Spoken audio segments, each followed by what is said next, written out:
એને ડખા બેન નહીં ના અરે એને જિંદગીમાં નથી આવવાનું બેન. હવે મરી જવું પડે, ભલે મરી જવું પડે. એમ નહીં, આ ભાભીનું રેકોર્ડિંગ સાંભળું છું તમારું 2.5 કલાકનું. કોનું? તમારા 250 છોકરીના પુરાવા મને આપ્યા છે. કોણે?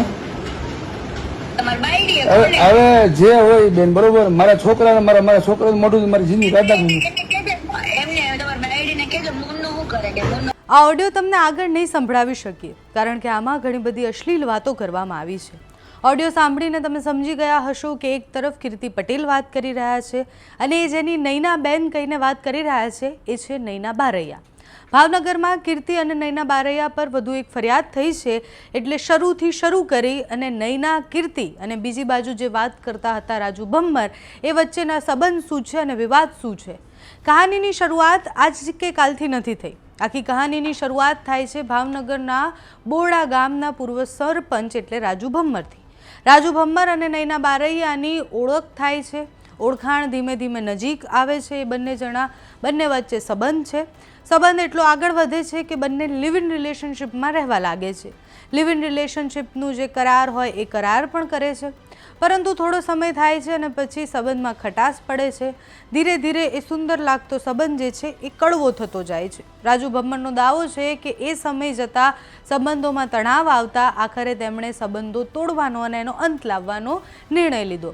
વકીલ મારફતે નૈના બારૈયાને નોટિસ મોકલવામાં આવી જેમાં સ્પષ્ટ લખવામાં આવ્યું કે હવે તેઓ અને પોતાની પત્ની અને બાળકો સાથે જીવન જીવવા માંગે છે અને આગળ કોઈ પણ પ્રકારનો સંપર્ક એ નૈના બારૈયા સાથે રાખવા નથી માંગતા.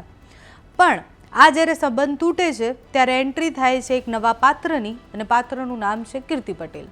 રાજુ ભમ્મરનો આરોપ છે કે સંબંધ તૂટ્યા બાદ તેમની પાસે એક ફોન આવે છે. ફોન પર પોતાની ઓળખ કીર્તિ પટેલ આપવામાં આવે છે. બંને વચ્ચે થયેલા સંવાદનો ઓડિયો તમે શરૂઆતમાં સાંભળી જ લીધો.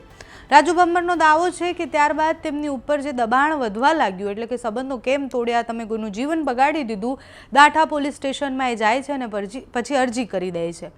નૈના બારૈયા અને કીર્તિ પટેલ દ્વારા તેમને ધમકી આપવામાં આવવાથી લઈને બદનામ કરવાની કોશિશથી લઈને પૈસાની ખંડડી ઉઘરાવવા સુધીની બધી જ ધમકીઓ આપવામાં આવી હતી એવું રાજુ ભમ્મરે એ અરજીમાં લખાવ્યું છે. ફરિયાદમાં એવો પણ દાવો કરવામાં આવ્યો છે કે સંબંધ દરમિયાન તેમની પાસેથી મોટી રકમ લેવામાં આવી હતી અને હવે ફરીથી દબાણ વધી રહ્યું છે અને એટલે એ ફરિયાદ કરવા સુધી પહોંચ્યા છે.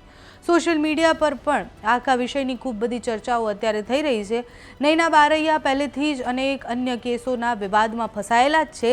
એક વોન્ટેડ આરોપીને આશ્રય આપવાનો જે કેસ હતો એ કેસમાં એમને જામીન મળી ગઈ હતી. એ સસ્પેન્ડ પણ થયા હતા. પણ રાજુ ભમ્મરની અરજીમાં એક ઉલ્લેખ કરવામાં આવ્યો છે કે નૈના બારૈયા રાજુ ભમ્મરને ગુજરાતની બહાર હરિદ્વારમાં લઈ જઈ અને પછી 45 દિવસ સુધી ત્યાં રહ્યા હતા. નૈના બારૈયાને જે જામીન મળી હતી એ ગુજરાત બહાર ન જવાની શરતે જામીન મળી હતી. જો આ સાચી હકીકત છે તો પછી એ પોલીસ આગળની કાર્યવાહી કરી અને જામીનની શરતોના ભંગનો મુદ્દો લાવીને પણ ફરી એમને જે જેલમાં જવું પડે એવી પરિસ્થિતિ થઈ શકે છે. અત્યારે તો બંને સામેની ફરિયાદ છે. ખંડણી જેવો મોટો ગુનો નોંધવામાં આવ્યો છે અને અત્યારે આ આખા કેસમાં આ ત્રણ જે પાત્રો છે, આખી કહાની આ ત્રણ પાત્રોને ઇર્દ ગિર્દ છે.